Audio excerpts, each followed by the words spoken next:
ऊंचा पोखरी नीचा पोखरी बान्हावा बान्हल पोखरी अरे माई दाई बीचे परली मछरिया मछरिया जल सोहावन लगवे अरे माई दाई बीचे परली मछरिया मछरिया जल सोहावन लगे आई गईले माछ मालहद हमरा घेरिली हले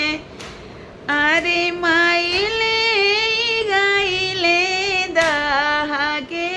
मछरिया पोखरवा मोरा उदसी गईली अरे माइले गईले दहाके मछरिया पोखरवा मोरा उदासी गईली ऊंचा भीति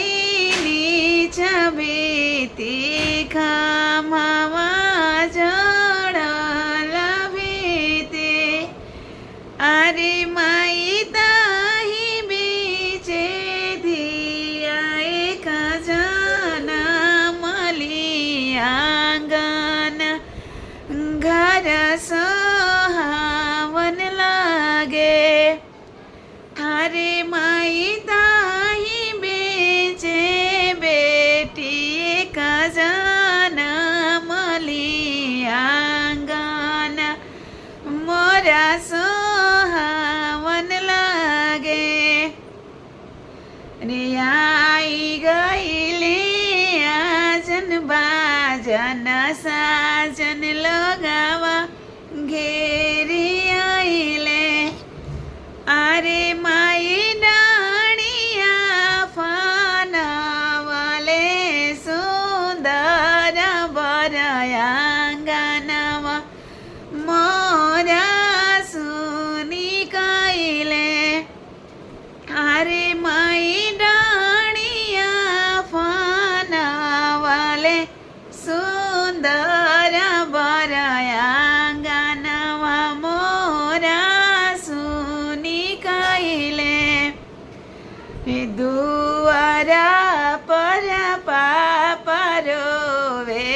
आंगना में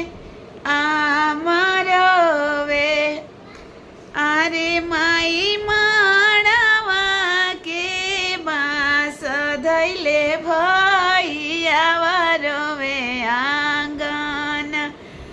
घरवा सुनी कइले अरे माई आंगन बीचे बड़की बहिनी